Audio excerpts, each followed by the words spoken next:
नमस्कार. सखी सह्याद्री कार्यक्रमात आपलं सगळ्यांचं मनपूर्वक स्वागत. प्रत्येक कार्याची मंगल प्रसंगाची सुरुवात आपण मंगल ध्वनीनं करतो. तर आजच्या कार्यक्रमाची सुरुवात सुद्धा आपण करूया मंगल ध्वनीनं, म्हणजेच सनईच्या सुरांनी.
खूप छान, अतिशय सुंदर. आणि खरंच या शहनाई वादनानं मन प्रसन्न झालंय. सखी सह्याद्री कार्यक्रमात पुन्हा एकदा आपलं मनपूर्वक स्वागत. मंडळी, भारतीय संगीताला जसा अर्वाचीन आणि समृद्ध असा इतिहास आहे, तसाच इतिहास वाद्यसंगीताला सुद्धा आहे. वाद्यसंगीतानं चित्तवृत्ती प्रफुल्लित होते आणि असंच एक वाद्य म्हणजे सुशीर वाद्य म्हणजे शहनाई. आणि आज आपल्यासोबत आहेत जगातील पहिल्या युवा महिला कलाकार, महिला शहनाई वादक नम्रता गायकवाड. खूप खूप स्वागत आपलं सखी सह्याद्रीमध्ये. नम्रता गायकवाड यांची थोडक्यात ओळख करून द्यायची झाली तर त्यांचे पणजोबा सनई सम्राट शंकर गायकवाड, तसेच आजोबा प्रभाकर गायकवाड आणि वडील प्रमोद गायकवाड यांचा समृद्ध वारसा त्या चालवत आहेत. आणि शास्त्रीय संगीताचं मार्गदर्शन त्यांना स्वतःची आई सीमा गायकवाड आणि आजी चंद्रदेवी यांच्याकडून लाभलं. तसंच पंडित अनंतलाल पंडित, पंडित दयाशंकर यांचंही मार्गदर्शन त्यांना लाभलं. अनेक पुरस्कार त्यांच्या खाती जमा आहेत. उदाहरण द्यायचं झालं तर राजस्थानचा संगीत संकल्प राष्ट्रीय आणि राज्यस्तरीय असा पुरस्कार त्यांच्या खाती जमा आहे. गंधर्व महाविद्यालयाचा युवा कलाकार पुरस्कार त्यांच्या खाती जमा आहेत. तसेच NCPAचाही युवा वादक कलाकार परफॉर्मिंग आर्टिस्ट हा पुरस्कारही त्यांच्या खाती जमा आहे. आकाशवाणीचा बिस्मिल्ला खा पुरस्कार त्यांच्या खाती जमा आहे. खूप खूप स्वागत आपलं सखी सह्याद्रीमध्ये. सुरुवातीला आम्हाला सगळ्यांना खूप उत्सुकता आहे की वाद्यसंगीतामध्ये अनेक प्रकार असून शहनाई वादनाकडे आपण कसे वळलात? आमच्या घरात हे पारंपरिक आहेच. म्हणजे मी 6वी पिढी आहे माझ्या फॅमिलीमध्ये. बरं. आणि म्हणून ते सगळ्यांना बघून बघून ऑलरेडी ते मनात होतंच की आपण करावं. आणि मम्मी पप्पा यांचं खूप सपोर्टही होता मला की पुढे न्यायला पाहिजेस आणि मुलगी अशी पहिली आहेस, तर ते माझ्याही मनात नेहमीच होतं. म्हणून ते मी ही निवड केली ह्या वाद्यांची. घरात सगळेच शहनाई वादक किंवा शहनाई वादन तुमच्या घरापासूनच सुरू होतं, पण तुम्हाला शहनाईची गोडी कधी लागली? शहनाई आणि सुंद्री हे प्रॅक्टिस करताना सगळे म्हणजे आम्ही बघायचो. लहान असल्यापासूनच आमच्या घरात एक किस्सा सांगते तुम्हाला की जेव्हा आम्ही रडत असायचो किंवा मी किंवा माझी बहीण, आमच्या घरात कोणीही लहान मूल जेव्हा जन्मतं आणि ते रडतं, तर त्याला आपण असं रूममध्ये जाऊन झोपवत नाही. त्यांना एका जिथे सगळेजण आपण प्रॅक्टिस करत असतात किंवा रियाज करत असतात, त्या तानपुराच्या आवाजाने मूल ते शांत होतं. अशी आम्हाला म्हणजे ती लहानपणापासूनच त्यांनी आवड निर्माण होते, तिथनंच स्टार्ट होतं. सो मी 6 वर्षाची असताना ॲक्च्युली प्रॉपर रियाज किंवा लर्निंग स्टाईल जे आपण म्हणतो ते सुरुवात केली. आई सीमा गायकवाड यांचं मार्गदर्शन कसं लाभलं? कारण पहिला गुरु आई असते आणि इथे तुम्ही संगीतिक गुरु पण तुमचा आईच आहे, तर काय सांगाल आईविषयी? माझ्या वेळेस जेव्हा मम्मी एक्सपेक्टेड होती, त्यावेळेस मी ऐकलंय मम्मीकडनं की तिला अजूनही सवयच येते की गाणी ऐकायच्या किंवा कोणाचंही टेप लावून ते ऐकायची. सो ते त्यावेळेसपासनं प्रॉबब्ली आपण म्हणतोच की your education starts in the womb of a mother. तर ते तसंच सुरू झालं माझ्यासाठी. आणि मग ते वाढता वाढता खेळता खेळता आम्ही खेळणं पण आमचं असंच असायचं की राग कोणी गायचे तर ते कुठलं राग गातायत असं हा प्रश्न नेहमी करायचे. की जर की एखादी बंदिश कोणी घरात गात असेल, ये कौन सा राग गा रहे हैं, या ये कौन सी बंदिश है, इसके बोल याद हैं तुम्हें. असं आम्ही खेळता खेळता हे असं सगळं शिकलो. जगातील पहिल्या युवा महिला शहनाई वादक तुम्ही आहात, पण एक स्त्री म्हणून शहनाई वादन करताना काही मर्यादा येतात का, काही लिमिटेशन्स येतात का? भरपूर लिमिटेशन्स आहेत. ते एकतर वाद्य खूप डिफिकल्ट आहे. शहनाईचा अर्थ सांगते. शेह म्हणजे the king of the wind instrument. Wind instrument is the nai, so shehnai. So it is the king of the wind instruments. आणि ते इतकं डिफिकल्ट इन्स्ट्रुमेंट आहे एकतर because you have to blow. तर त्याच्यामुळे ऑब्वियसली खूप शारीरिक ताण येतो त्याच्यामध्ये. आणि एस्पेशली फिमेल बॉडीवरती खूप जास्त ते अफेक्ट करतं. So it is very difficult to actually sit with this instrument आणि ते तसं वाजवणं किंवा त्याच्यामध्ये काही टेक्निकॅलिटीज आहेत, कसं बसणं, इथून ते सुरू होतं. हे पत्तूर आहे. याला 10 मिनटं आम्ही पहिले तर सलायवामध्ये we soak it in a saliva आणि याला पायी असं म्हणतात. हे सगळे याला 3 अटॅचमेंट्स आहेत ऑलरेडी आणि हे 4थं खाली अटॅचमेंट असतं.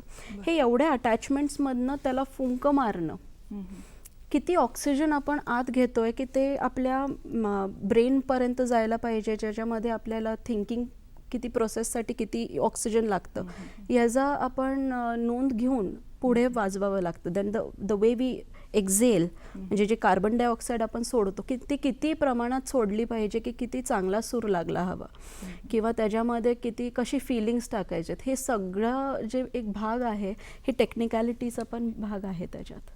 पण जेव्हा तुम्ही शहनाई वादन सुरू केलं, मला वाटतं 6व्या वर्षापासून तुम्ही शहनाई वादनाला सुरुवात केली, पण असं काही आलं का की तू मुलगी आहेस कशाला शहनाई वाजवतेस? हो, असं बऱ्याच वेळेला घरातून नसेल पण बाहेर बऱ्याच ठिकाणी असा अनुभव आला असेल. एक किस्सा सांगते परत की कार्यक्रम झाल्यानंतर काही लोक होती ती स्टेजवरती आले नाहीत. खालून म्हणजे त्यांनी फक्त लास्ट थोडंफार ऐकलं असेल माझं. त्यावेळेस त्यांनी जेव्हा मी स्टेजवरनं खाली उतरले त्यावेळेस त्यांनी मला सांगितलं की ही मुलगी आहे, ही काय वाजवणार आहे आणि शहनाईसारखं इन्स्ट्रुमेंट तू वाजवतेस, कशासाठी हे करतेस. सो ह्या अशा काही गोष्टी घडल्यात आणि अजूनही काही जणांना म्हणजे आश्चर्य होतं some people they feel very happy. काही लोकांना खूप प्राऊड असं वाटतं. पण काही असेही असतात जे आम्हाला म्हणतात की तू मुलगी असून कशासाठी हे वाजवतेस, तुमचं काम नाही आहे हे, because it's a Manley instrument.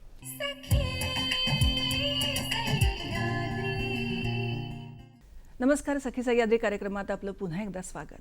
आता जाणून घेऊया शहनाईच्या प्रकारांविषयी. आपण नेहमी म्हणतो की शहनाई सनई, पण सनईचे वेगवेगळे प्रकार कोणते आपण दाखवावेत. ही आहे शहनाई. ही एक बनारसी बाज आहे, म्हणून ह्याला शहनाई म्हणतात. ही जी आहे ही आपली महाराष्ट्रीयन सनई आहे. ही माझ्या पंजोबांची सनई आहे. बरं आणि ह्याच्यामध्ये जर की तुम्ही बघत असाल तर रीड ही वेगळे आहेत. बरं. पण आपल्या शहनाईमध्ये जे रीड आपण वाजवतो ती 2 पत्ती रीड आहेत. ह्याच्यामध्ये ऑलमोस्ट 8 किंवा 6 पत्ती रीड आपण वापरतो. ही आहे सुंद्री. सुंद्री ह्याचं नाव असं आहे कारण ते खूप सुंदर दिसणारं हे इन्स्ट्रुमेंट आहे, म्हणून याला सुंद्री म्हणतात. ही हाय पिचमध्ये वाजते आणि मोस्टली हे मराठी फोक म्युझिकमध्ये हे वापर करतात ह्याचा. आणि सुंद्री हा वाद्यप्रकार नामशेष होताना नम्रतासारखी एक युवा कलाकार येते आणि सुंद्री वादनाला चांगले दिवस आणते. आपण सुंद्री वादनाचं प्रात्यक्षिक थोडक्यात बघूया.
खूप छान सुंद्री वादन आम्ही ऐकलं आणि मन प्रसन्न झालं.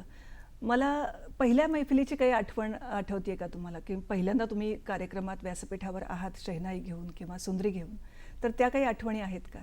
I would like to tell की मी पहिली सुंद्री वादक आहे, फिमेल सुंद्री वादक आहे या जगात. वा. तर माझा पहिला कार्यक्रम जे होता तो सुंद्रीचाच होता. आणि ते बालगंधर्वात मी वाजवलं होतं. 12 वर्षाची असताना मी ते वाजवलं आहे. आणि त्यामध्ये खूप छान रिस्पॉन्स मिळाला होता त्यावेळेस, कारण मी लहानही होते आणि पहिली स्त्री म्हणून सगळ्यांनी जेव्हा ते पाहिलं तर तिथनं मला ते खूप मजा वाटायला लागली ती. आणि ते स्टेज म्हणजे माझ्यासाठी एक खेळण्यासारखं झालं. ते प्रयोग करायचे वेगवेगळे. हो. So it became such a place for me to experiment. Plus तिथे जाऊन म्हणजे बसणं आणि वाजवणं हे आजपर्यंत एक वेगळाच अनुभव होता तो. सुंद्री वादनामध्ये तुम्ही जास्त रमता, पण सुंद्री वादनामध्ये जास्तीत जास्त प्रयोग व्हायला पाहिजेत असं वाटतं का? मला वाटतं त्याच्यात व्हायला पाहिजेत, कारण बऱ्याच लोकांना माहिती नाही आहे की सुंद्री हा प्रकार काय आहे. म्हणजे आपल्या जे महाराष्ट्रीयन लोकंसुद्धा आहेत त्यांनासुद्धा अजून माहिती नाही आहे की ही सुंद्री हा प्रकार काय आहे. बरोबर. आम्ही एअरपोर्टवरती जाताना अजूनही लोक आम्हाला विचारतात, शहनाई ये क्या है, जेव्हा आपण चेक इन करतो. आणि त्यावेळेस आम्हाला म्हणजे अक्षरशः त्यांना काढून इन्स्ट्रुमेंट दाखवावं लागतं. So I think it should be included in the text books. बरोबर. कारण त्या हे बाबतीत. असे 2 वाद्य आहेत जी मुलांना माहिती नाही आहेत अजून, आणि आजकालच्या पिढीला तर अजिबात माहिती नाही आहे. सो त्यांना ते माहिती करून देणं हे आपलं काम आहे. नक्कीच. आता मला सांगा की सुंद्री वादन याच्यामध्ये जास्तीत जास्त जागरूकता कशी व्हायला पाहिजे? कारण सुंद्री हा प्रकार जो आहे, वाद्य प्रकार, तो नामशेष होण्याच्या मार्गावर होता, जो आता तुम्ही तो त्या कार्यक्षेत्रामध्ये कार्य करून करून सुंद्री वादनाला एक चांगले दिवस आलेत. मला असं वाटतं की हे जे वाद्य आहेत आपले, सुंद्री, शेहनाई दोन्ही, हे टेक्स्टबुक्समध्ये इन्क्लूड केले पाहिजेत. जी मुलं आहेत त्यांना समजेल की ही इन्स्ट्रुमेंट्स एक्झॅक्टली काय आहेत. आपण त्यांना वायलिन किंवा हार्मोनियमबद्दल सांगतो, टेक्स्टबुक्समध्ये आहेत आत्ता, बट शेहनाई आणि सुंद्री हे 2 वाद्य अजून काही दिसत नाहीत फारसे. सो आय थिंक ते इन्क्लूड केलं पाहिजे. परत त्याच्यामध्ये जर की काही स्कॉलरशिप्स काढल्या तर मुलं अजून पुढे येतील, त्यांना वाटेल की आपण काहीतरी अजून त्याच्यात शिकूयात. सो स्कीम्स किंवा स्कॉलरशिप्स हे मला वाटतं करायला हवी. पहिली जी मैफिल होती ती सुंद्री वादनांनीच तो आपण सुरुवात केली प्रवासाची. काय सांगाल? पहिल्यांदा जेव्हा त्या स्टेजवरती माझं नाव घेतलं गेलं, मी 12 वर्षाची होते जेव्हा पहिल्यांदा वाजवलं ते स्टेजवर. आणि एक सरप्राईज मोमेंट लोकांसाठी झाला होता तो. म्हणजे ऑडियन्समध्ये मला ते सरप्राईज दिसलं आणि खूप बरंही वाटलं ते, कारण काहीतरी नवीन होतं ते. It was not expected. So it was a nice concert. मी बालगंधर्व रंगमंदिर इथे वाजवलं होतं, पहिला कार्यक्रम केला 12 वर्षाची असताना. आणि इट वॉज ब्युटिफुल. मी राग मधुवंती वाजवला होता. तसं ते स्टार्ट केलं ते. संगीत रत्नाकर या ग्रंथामध्ये मधुकरीचा उल्लेख आढळतो आणि मधुकरीचा विकास होऊन मग शहनाईचा विकास झालेला आहे असंही सांगितलं जातं. आणि पूर्वी जे शहनाई वादन व्हायचं ते नौबतखाना, तिसरी मंजिल इथं ते वाजवलं जायचं. पण नंतर नंतर अनेक बिस्मिल्ला खां असतील किंवा अनेक शहनाई वादकांनी शहनाईला एक व्यासपीठावर आणलं. तर व्यासपीठावरचे काही अनुभव तुम्हाला सांगता येतील का? मला ऑलवेज एक सरप्राईज मोमेंट सारखं बरेच लोकांनी बघितलं आहे. म्हणजे वाजवल्यानंतर किंवा स्टेजवरती फर्स्ट अपिअरन्स जेव्हा होतो त्यावेळेस लोकांच्या फेसवरती मला म्हणजे त्यांचं जे एक्सप्रेशन असतं ते एक सरप्राईज असतं. बऱ्याच लोकांच्या फेसवरती ते एक्सप्रेशन पाहून मला एक प्रेरणा मिळते की आपण अजून ह्याच्यामध्ये कसं काय अजून वेगळं करू शकतो. सो त्याच्यात बऱ्याच असे म्हणजे एक्सपेरिमेंट्स आपण केलेले आहेत. आणि त्याच्यामध्ये वाजवणं म्हणजे ऑर्केस्ट्रामध्ये सुद्धा मी हे वाजवलेलं आहे. सिंगापोरमध्ये आणि मलेशियामध्ये एका ऑर्केस्ट्रामध्ये मी सुंद्री ह्याचं एक छोटासा पार्ट वाजवला होता. आणि तिथे सुद्धा खूप छान रिस्पॉन्स मिळाला म्हणजे लोकांचा. So it was beautiful. खरंच. आणि कंठसंगीतामध्ये काही रियाज आपले 7 सुरांचे असतात, तसे शहनाईचा रियाज कसा असतो? आपण जसं गाणं वोकलचा रियाज करतो तसंच शहनाईचा रियाज केला जातो. पण आमच्या घरात थोडं वेगळं आहे. म्हणजे आमच्या घरात कसं आहे की लहान मुलाला ते इन्स्ट्रुमेंट जेव्हा हातात देतात ते खेळण्यासारखं देतात. They don't give it as an instrument की हां, पण खेळणं म्हणून देतात. सो आम्ही ते खेळायला लागतो त्याच्याबरोबर. एकदा दोनदा डोक्यावरती ते मारून घेतं मूल आणि मग त्याला कळतं की आपण हे करायचं नाही आहे. मग ते हळूहळू त्याला मुलाला समजतं आपल्या आईवडिलांना पाहून. म्हणजे माझंच मी सांगितलं तर आमच्या घरात सगळ्यांना बघून की ते कसं ते रीड तोंडात धरायचे. माझं खेळणंच ते झालं की ते रीडसारखं तोंडात धरायचं आणि त्याला फुंकायचा प्रयत्न करायचं. परत रियाज म्हणजे आमच्याकडे कसा होता की एक छोटीशी गोष्ट आठवते आहे की आमच्या मामांकडे, पंडित दयाशंकरजींकडे एक जर्मन शेफर्ड हे कुत्रं होतं. सो ते त्यांना त्या कुत्र्याला भुकायला लावायचे आणि मग मला म्हणायचं की इसके साथ सूर लगाव. So it was very different. म्हणजे it's not exactly how everybody does. कावळ्याचा आवाज ऐकल्यानंतर त्याच्या आवाजाबरोबर सूर लावायला सांगायचे किंवा AC लावला असायचं तर त्याच्याबरोबर सूर लावायला सांगायचे.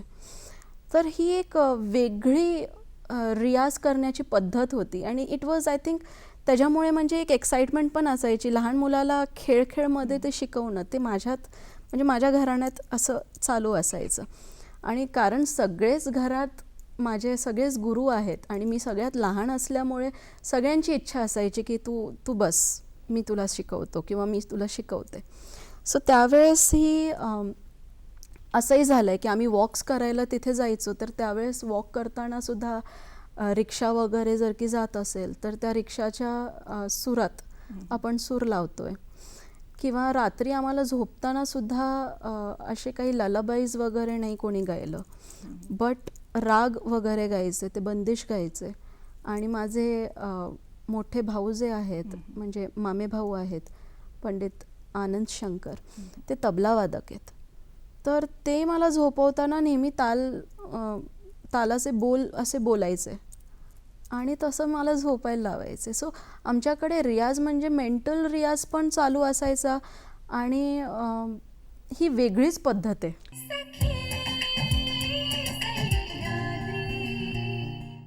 सखी सह्याद्री कार्यक्रमात पुन्हा एकदा आपलं स्वागत. विश्रांतीच्या पूर्वी आपण ऐकत होतो की रियाज घरातून कसा शिकवला जायचा, अजून वेगळ्या पद्धतीचा रियाज कसा केला जायचा. हा जे सगळा रियाज होता तो एक एजपर्यंत होता. जेव्हा मला थोडं समजायला लागलं त्यावेळेस प्रॉपर बसण्याची ट्रेनिंग सुरू झाली, कसं बसायला हवं आपण आणि कसं इन्स्ट्रुमेंटवरती बाहेरचं जे टेम्परेचर आहे त्या टेम्परेचरचं खूप अफेक्ट होतं. सो मला थंडीत सुद्धा ते AC मध्ये कधी कधी असं झालं आहे की AC लावला आहे आणि त्याच्यासमोर बसून वाजवायला लावलं, कारण it is a wind instrument. खालून सुद्धा आपण जर की एअर गेली खालून आणि वरतूनही मी ब्लो करते तर it becomes very difficult to have a command over your instrument. तर त्यावेळेस कसं व्हायचं की ते पंखा लावायचे, टेबल फॅन खालून लावून मग त्याच्याबरोबर वाजवायचं. किंवा अगदी दिल्लीमध्ये तर 50 डिग्रीपर्यंत पोचायचं तापमान, त्यावेळेस खूप विदाऊट फॅनसुद्धा वाजवायचं. आणि तसंच त्याचबरोबर म्हणजे माझी जी आजी होती श्रीमती चंदरदेवी, तर त्यांचं कसं होतं की त्या रात्रीसुद्धा मध्यरात्री कधी उठल्या तर 3-4 वाजता ते कधी कधी उठायच्या मध्येच आणि त्यावेळेस त्या गायच्या कुठलंही काही म्हणजे सेमी क्लासिकल असेल किंवा एखादी बंदिश असेल किंवा साधी सरगमसुद्धा असेल. ते करण्याचं कारण होतं की आपण जेव्हा झोपलेलो असतो त्यावेळेस सबकॉन्शियस माइंडमध्ये आपल्या ते जात राहतं जे काही आपल्या आजूबाजूला घडत असतं ते. आणि ते आत्ता मला कळतं, कारण कधी कधी सडनली काहीतरी असं डोक्यात येतं आणि तो विचार तिथे जातो की हे कुठेतरी ऐकलं आहे मी. आणि जेव्हा मी ते माझ्या मम्मीबरोबर किंवा घरात कोणाबरोबर ही डिस्कस करत असते त्यावेळेस ह्या विषयावरती बोलणं होतं, त्यावेळेस ते सांगतात की अरे ये तो तेरी नानी गाती थी, ही अम्मा गाती थी इस तरह से. सो आमच्याकडे म्हणजे रियाज हा कंटिन्यू चालू असतो. आता माझी एक मुलगी आहे, ती 7 वर्षाची आहे. आम्ही तिला पत्तूर हातात दिलं, ती फुंकायला शिकली, तसंच खेळता खेळता शिकली. आणि हे जसं मला शिकवलं गेलं तसंच आम्ही तिलाही शिकवायला सुरू केलं. तर त्याच्यामध्ये ती डान्सही करते कधी कधी. आणि ती कधी कधी तिला शिकवण्याची पद्धत म्हणजे कसं काय, आता तिला आम्ही प्रॉपरली स्ट्रिक्टली नीट बसून वाजवायला शिकवायला लागलो. ह्याचबरोबर मेहफिल अटेंड करणं हा त्याचा एक प्रॅक्टिसचा भाग आहे की मुलांना तिथे बसायची सवय असावी, जास्तीत जास्त ऐकलं पाहिजे. हो, ऐकायला पाहिजे. आणि त्यावेळेस असं जे बाहेर म्हणजे आपण लहान मुलं काय करतात ते काही करतात, त्यांना काही म्हणजे सांगता येत नाही की हे करू नको, पण ते आपल्याला तिथे एक डिसिप्लिन लागते. म्हणून ते आम्हाला लहानपणापासून ते स्टेजवरती बसवण्याची ती पद्धत सुरू झालेली आहे की आपण स्टेजवरती बसवायला हवं की मूल आपलं समजेल की किती वेळ बसायचं आहे. कार्यक्रम कसे होतात त्यावेळेस उठून जायचं नाही की हां भूक लागली म्हणून उठून आपण स्टेजवरनं गेलो, हे असं नाही चालणार. म्हणून ह्या सगळ्या ह्या प्रकारचा रियाज आमच्या घरात सुरू केलेला होता. शहनाई वादनामध्ये काय पायऱ्या काय असतात, स्टेप बाय स्टेप कसं शहनाई वादन सुरू केलं जातं? आम्हाला पत्तूर ओलं करावं लागतं, मग ते काही वेळ ठेवावं लागतं आणि त्याच्यानंतर मग त्याला पायी म्हणून जी अटॅचमेंट आहे ती अटॅच करून मग शहनाईला ते अटॅच होतं. सगळ्यात खाली जे आहे ते प्याला आहे, मेटल बेल जे म्हणतो आपण, त्याला प्याला असं म्हणतात. हे 4 अटॅचमेंट्स करून त्याचं जे हृदय आहे ते पत्तूर आहे. कधी कधी काय होतं की ॲटमॉस्फिअरमध्ये किंवा त्या टेम्परेचरमुळे ती अफेक्ट होते आणि कधी कधी वाजत नाही. बापरे. आणि जेव्हा व्यासपीठावर असं होतं कधी होतं, असं भरपूर वेळा झालेलं आणि आहे. अर्थातच ज्यांना जाणकार आहे त्यांना माहिती असेल की असे येऊ शकतात तांत्रिक अडचणी. ते होतं, पण त्यावेळेस आमच्याकडे काय म्हणजे we hope our backup plan is की कधी कधी एखादं अजून पत्तूर आम्ही बरोबर ठेवतो, पण ते पत्तूर वाजेलच याचीही काही गॅरंटी अशी नसते. आणि परत हे सगळं आपल्याला since I even spoke about it earlier की शारीरिक जे ह्याच्यावरती ताण पडतो तोही असतो. So the way you breathe in, how much oxygen, how much are you exhaling, हे सगळं त्याच्यामध्ये येतं. हा सगळा त्या इन्स्ट्रुमेंटला तयार करण्याचा एक भाग आहे. सो आम्ही स्टार्टिंगमध्ये आता आमच्याकडे बनारसी घराणा आणि महाराष्ट्रीयन घराणा हे असं फॉलो केलं जातं. सो मी स्पेसिफिकली बनारसी घराणा फॉलो करते. तर त्याच्यामध्ये स्टार्टिंगमध्ये आलाप होतो. आलापनंतर आपण विलंबित एक ताल वाजवतो. एक तालामध्ये जसं पद्धत आहे की एक एक स्वरावरती इलॅबोरेट करणं, तर ते करून त्याच्या पुढे एक आलाप वगैरे सगळी प्रक्रिया ती होते. अंतरा वगैरे आलाप करून ते बंद करून मग मध्यलय आणि द्रुत 3 ताल असं आम्ही करतो. वेळ मिळालाच की आपण एखादं सेमी क्लासिकल वगैरे वाजवतो त्याच्यात. नक्कीच. आणि ही दुर्मिळ वाद्य आहेत, अवघड वाद्य आहेत, पण ही वाद्य नामशेष होऊ नये म्हणून गायकवाड घराण्यांनी खूपच कार्य केलेलं आहे. तर त्या कार्याविषयी थोडंसं सांगा. कारण बऱ्याच शहनाई वादकांनी हे जतन केलेलं आहे, पण सुंद्री वादन हा जो प्रकार आहे तो नामशेष होण्याच्या मार्गावर होता. तर काय सांगाल? माझे जे वडील आहेत म्हणजे डॉक्टर प्रमोद गायकवाड, त्यांनी PhD केलेली आहे शहनाईमध्ये. वा. आणि त्यांचं नेहमीच एक त्यांच्यामध्ये आहे की ते ऑलवेज प्रमोट करतात. त्यांचे जेवढे शिष्य आहेत त्या शिष्यांना आम्ही काही पैसे घेत नाही त्यांच्याकडनं. त्यांना गुरुकुल पद्धतीने आम्ही शिकवतो. म्हणजे आता काही जण आहेत त्यांची आर्थिक परिस्थिती खूप वाईट असते, त्यांना ते पे करता येत नाही, म्हणून आम्ही म्हणजे माझ्या वडिलांनी ही शहनाई सुंदरी अकॅडमी म्हणून घरातच ओपन केलं, जिथे ही शिष्य येतात, ते शिकतात आणि त्यांना आम्ही दोन्ही इन्स्ट्रुमेंट शिकवतो त्यावेळेस. म्हणजे फक्त शहनाई किंवा फक्त सुंदरी नाही, तर शहनाई आणि सुंदरी हे दोन्ही शिकवले जातात. त्यांना स्टेजही म्हणजे जेव्हा आम्ही वाजवत असतो त्यावेळेस आम्ही त्यांना स्टेजवरती घेऊन जातो की त्यांनाही कळावं की कसं साथसंगत करतात किंवा कसं सोलो परफॉर्मन्सेस कसे असावे हे समजण्याकरता आम्ही त्यांना स्टेजही देतो. आणि बऱ्याचदा आमच्याबरोबर जेव्हा ट्रॅव्हल करत असतानाही बरेच असे शिष्य आहेत ते 1-on-1 जे गुरुबरोबर होतं की त्या गुरुबरोबर जेव्हा आपण राहतो आणि त्यांचं सगळं काही आपल्याला समजतं, दिसतं की ते त्यांची लाईफस्टाईल समजून येते, तर त्याच्यामध्ये ते काही प्रश्न असतात त्यांचं की हे कसं, तर ते खेळमध्ये त्यावेळेस आम्ही त्यांना सांगतोही. ट्रॅव्हलचं ट्रॅव्हलही होतं, पिकनिकची पिकनिकही होते, कार्यक्रमचा कार्यक्रमही होतो. तर ह्या सगळ्या ह्याच्यामध्ये म्हणजे फार वेगळ्या पद्धतीने ह्याला प्रमोट केलं जातं. नक्कीच. आणि 6 वर्षापासून तुम्ही सुंदरी वादन सुरू केलं आणि आज जगातील पहिल्या युवा महिला कलाकार आहात ज्या शहनाई वादन करतात. तर मागं वळून बघताना तुम्हाला असं वाटलं होतं की आपण एका समर्पित भावानं, एक डेडिकेशनने जर आपण काम केलं तर नक्कीच आपल्याला जरी पाहिजे तो परिणाम नाही जरी झाला तरी मला वाटतं कुठंतरी सुंदरी वादन हे थोडंसं जगलं जाईल किंवा सुंदरी वादनाला चांगले दिवस येतील. तर मागं वळून बघताना काय वाटतंय? डेफिनेटली रियाज हा खूप इम्पॉर्टंट आहे, सगळ्यांसाठीच इम्पॉर्टंट आहे. आणि हे इन्स्ट्रुमेंट जे आहे ह्याला स्टेज लवकर मिळत नव्हतं सुंदरी. तर त्या सुंदरीला स्टेजवरती आणण्याकरता बरेच खडखड करावे लागते, म्हणजे धडपड असतेच ते. सो आम्ही म्हणजे कार्यक्रम करतानाही बरेचदा असं होतं की जर की आम्हाला ऑप्शन दिले जातात की सुंदरी किंवा सनई वाजवा, so we pickup Sundari at that time. त्याला प्रमोट करण्याकरता.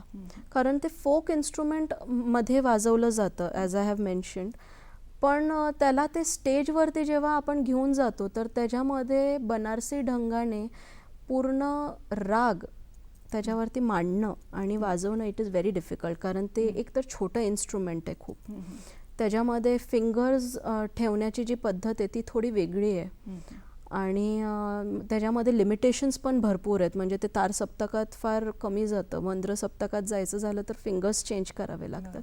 So it does has its own challenges and it becomes very difficult to get it across. But then in that also we have made efforts. आणि त्याच्यामध्ये म्हणजे ते स्टेजवरती जेव्हा बसून आपण वाजवलं तर लोकांनाही ते आवडायला लागलं. आणि आता ते बरेचदा असं झालेलं आहे की हो ते करतायत, म्हणजे लोक त्याचे कार्यक्रम त्यांना ऐकायचं आहे म्हणून ते keep our concerts in such a वे. त्याची गोडी त्यांना कळलेली आहे. हो. आणि त्याचबरोबर संगीत नाटक अकॅडमीने काही वर्षांपूर्वी एक दुर्लभ वाद्य म्हणून हे होत होतं, त्याच्यासाठी आम्हाला स्कॉलरशिप दिली होती. तर 5 वर्षाची त्या स्कॉलरशिपमध्ये बरेच पप्पांचे शिष्य ते ट्रेन झाले, तिथे त्यांनी वाजवलं आणि ते आता पुढे जाऊन कॉन्सर्ट्स करतायत. मंडळी, दुर्मिळ वाद्य जतन करणं, संवर्धन करणं ही आता सांगीतिक आणि सांस्कृतिक जबाबदारी झाली आहे.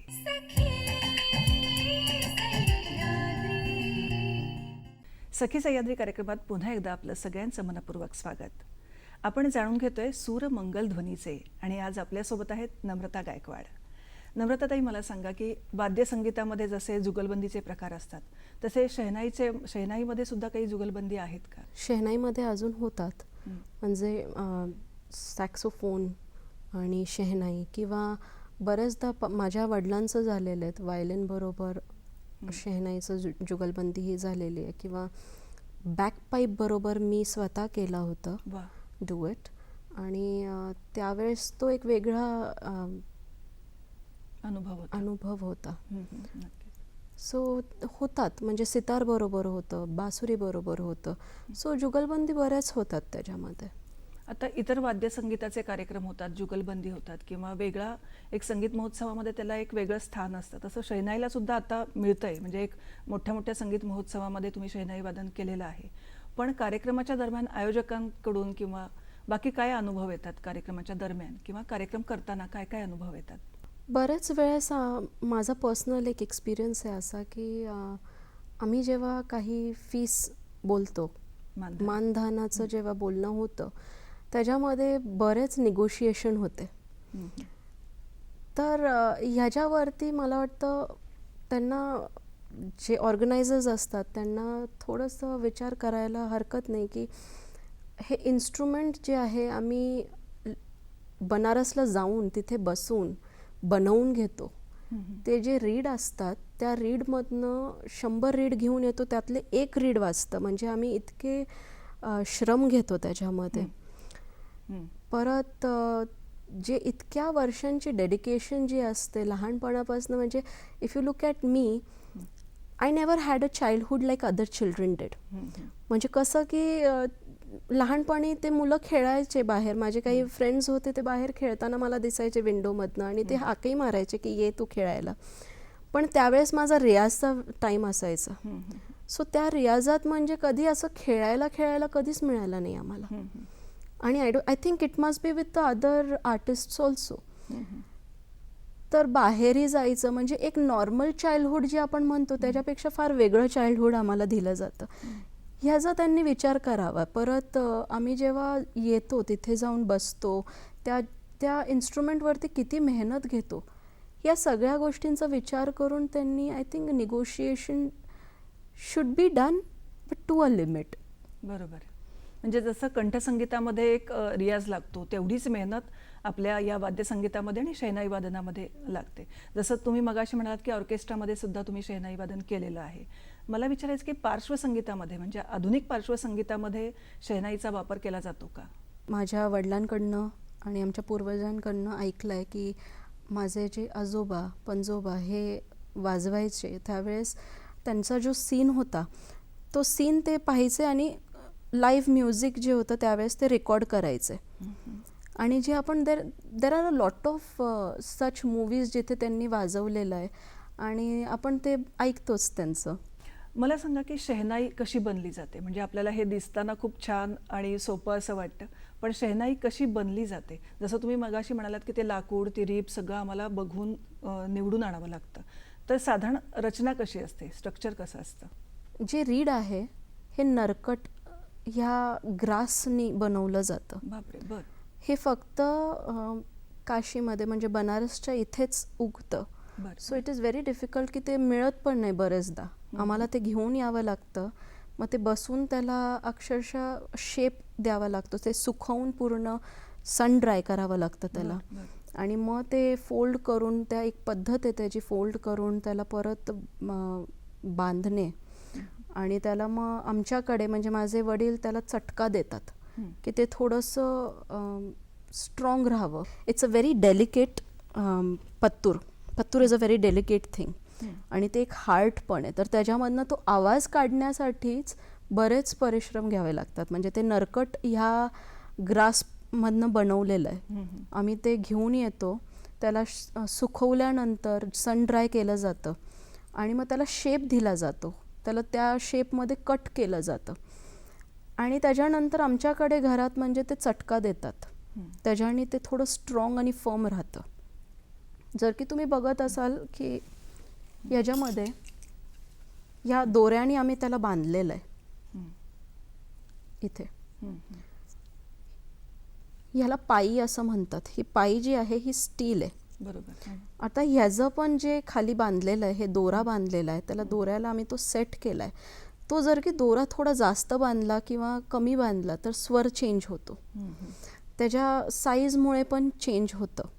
आता ही जी सनई आहे ही डी शार्पची आहे, पण मला ही जी पायी आहे मी ह्याला असं बनवलं आहे की ती डीमध्ये वाजली पाहिजे. हे टीक वूड आहे. बरेच एक्सपेरिमेंट्स केलेत, म्हणजे सँडलवूडनी पण केलेलं आहे. सीशम ह्याच्या सनई पण बनवतात. बट माझी जी सनई आहे ती टीक वूड आहे. याच्यामध्ये तुम्ही पाहत असाल 7 होल्स आहेत इथे. तर हे जे लास्ट होल आहे हे आम्ही मंत्र सप्तकात जाण्याकरता वापरतो. आणि ह्याची डिफिकल्टी काय आहे की ते फक्त धैवतपर्यंत फार मुश्किलने जातं. बापरे. फार कमी कलाकार आहेत जे ते पंचमपर्यंत घेऊन जातात. अच्छा. वरती तार सप्तकात सुद्धा ते गंधारपर्यंत किंवा रिषभपर्यंत फार इझिली जाईल, पण गंधार लावणं खूप मुश्किल आहे. अच्छा. तसंच हे जे खाली आहे याला इंग्लिशमध्ये आपण बेल असं म्हणतो. अच्छा. ते बेल जे आहे याला आपण प्याला हे म्हणतो. हे एकोसाठी आहे.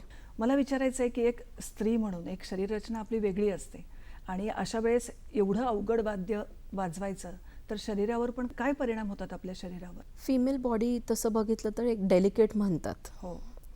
तर स्टार्टिंगमध्ये जेव्हा आम्ही बसायचो तर बोटं लहान असल्यामुळे जर की तुम्ही बघितले तर बोटं खूप ओपन करून ठेवावे लागायचं ह्याच्यामध्ये. तर बोटांची पहिली तर जे ओरिजिनल शेप आहे तो चेंज झाला. अच्छा. बरं. त्याच्यानंतर आपण जेव्हा बसतो तर ते बसण्याची जी स्टाईल आहे त्याच्यामुळे मला पाठीमध्ये फार पेन्स सहन करावे लागलेत.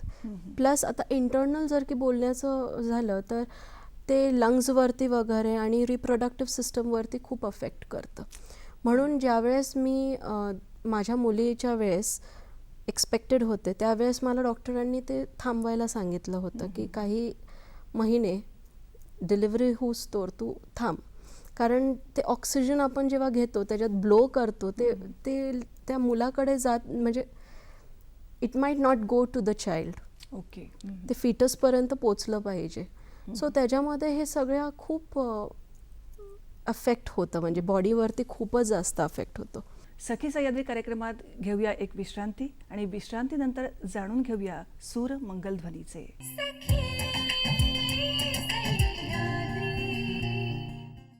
सखी सह्याद्री कार्यक्रमात आपलं पुन्हा एकदा मनपूर्वक स्वागत. जाणून घेऊया सूर मंगलध्वनीचे आणि आपल्यासोबत आहेत नम्रताताई. मला जाणून घ्यायला नक्की आवडेल की देश परदेशात तुम्ही बरेच कार्यक्रम केलेले आहेत, देशातही आणि परदेशातही. तर परदेशी लोकांच्या काय प्रतिक्रिया असतात जेव्हा शहनाई वादन ऐकतात, सुंद्री वादन ऐकतात? त्यांच्यासाठी तर हे सगळं वादन नवीनच आहे. हे इन्स्ट्रुमेंट त्यांच्यासाठी सुद्धा बरंच नवीन असल्यामुळे ते खूप एन्जॉय करतात.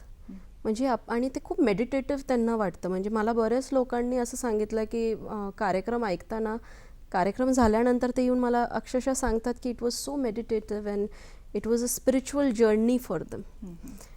सो ह्याच्या मागचं एक कारण असंही आहे की म्हणजे मी स्टेजवरती बसताना आणि वाजवताना माझ्या डोक्यात एक असा विचार असतो की I am playing this music for my ma. बरोबर. माझ्या सरस्वती मातेसाठी मी हे वाजवते. तर ती साधना म्हणूनच मी ते पोर्ट्रेट करते.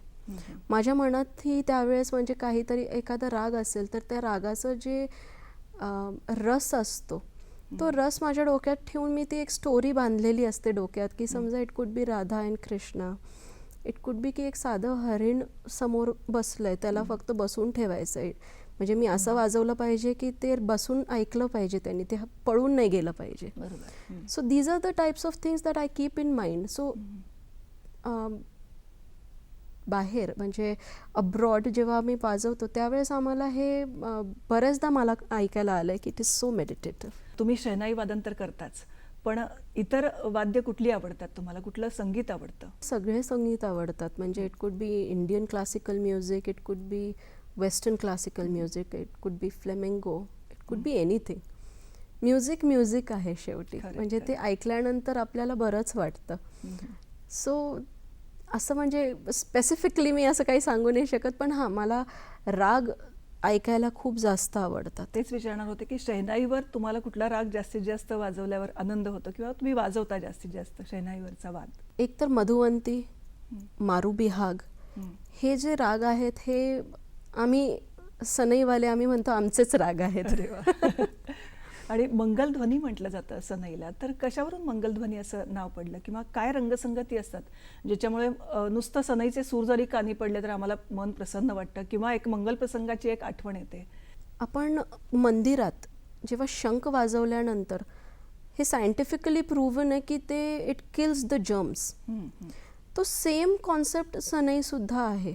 आणि इट इज सायंटिफिकली प्रूव्हन की sound does something to our mind. बरोबर. साऊंड एनर्जी ज्याला म्हणतात. येस. आणि परत त्याचं कारण it's such a wind instrument.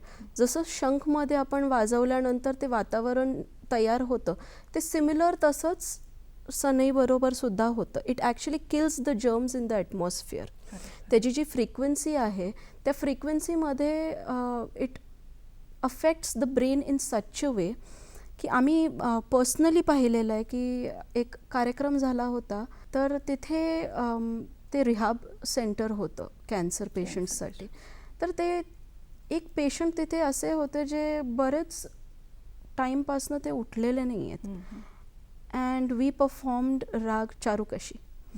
तर त्याच्यामध्ये जेव्हा ते वाजवलं we could see the movement and the doctors over there वर ऑल्सो स्टंट की हे कसे काय म्हणजे मूवमेंट्स होत आहेत.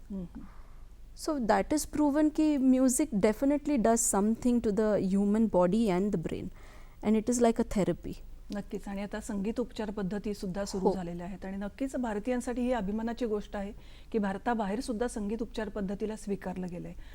खूप छान. आता मला विचारायचं आहे की शहनाईसोबत सनई चौघडा असं म्हटलं जातं एक कॉम्बिनेशन, तर शहनाईसोबत किंवा सुंदरीसोबत कुठलं कॉम्बिनेशन तुम्हाला जास्त आवडतं? तबला, चौघडा? मला पर्सनली तबला आवडतो बिकॉज माझी ट्रेनिंग तशी झालेली आहे. बरं बरं बरं. पण माझे वडील, आजोबा, पणजोबा हे अजूनही कधी कधी चौघड्याबरोबर वाजवतात.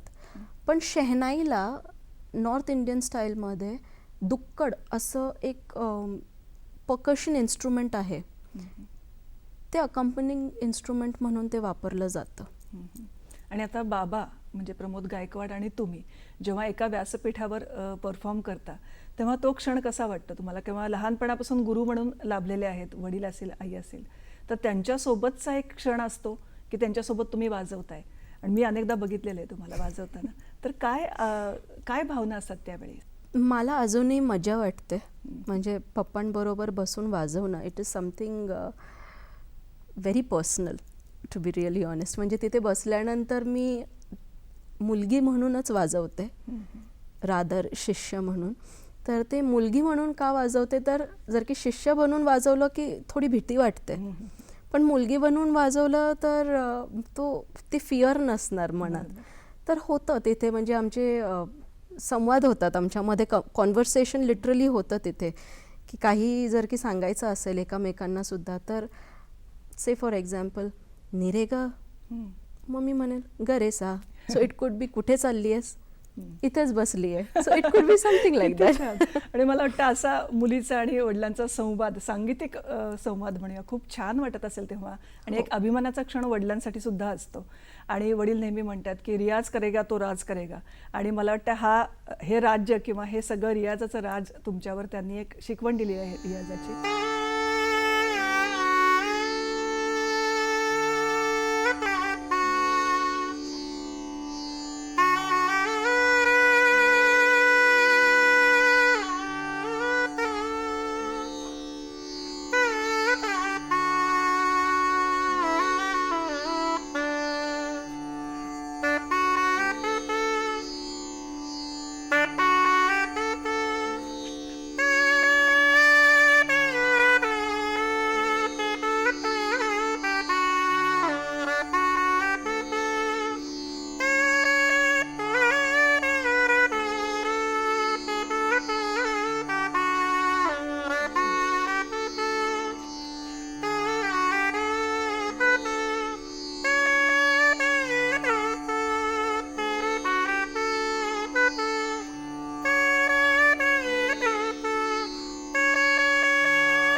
रसिकांच्या कलाकारांकडून खूप अपेक्षा असतात की कलाकारांनी हे केलं पाहिजे, संगीत क्षेत्रामध्ये हे व्हायला पाहिजे. असे जाणकार जे रसिक आहेत, जाणकार जे तज्ज्ञ आहेत, त्यांच्या खूप अपेक्षा असतात.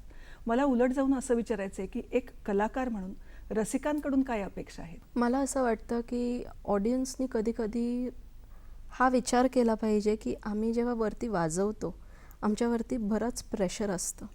ते कधी कधी काहीतरी गडबड चूक होते, सगळ्यांकडनंच होते. ही इट्स लाईक अ टेस्ट. तुम्ही म्हणजे लहानपणी आपण एक्झाम देऊन आलो, संपलं. पण आम्ही लास्ट परफॉर्मन्स, म्हणजे आमच्या आयुष्यातलं लास्ट परफॉर्मन्स जेव्हा देतो, त्या टाईमपर्यंत आमची ही एक्झाम होत असते. आणि आपण जसं एक्झामची तयारी करतो, कधी कधी चांगले मार्क्स येतात, कधी कधी वाईट मार्क्स येतात. तर ते it's always a learning process for a musician or an artist. तर मला असं वाटतं की तिथे जज करणं is very easy, but when you sit in that person's chair, that is when you know की काय म्हणजे एक्झॅक्टली काय होतं आहे. कारण बरेचदा असं होतं की हां, कधी कधी आता इन्स्ट्रुमेंट नाही लागत आहे, कधी नाही वाजलं.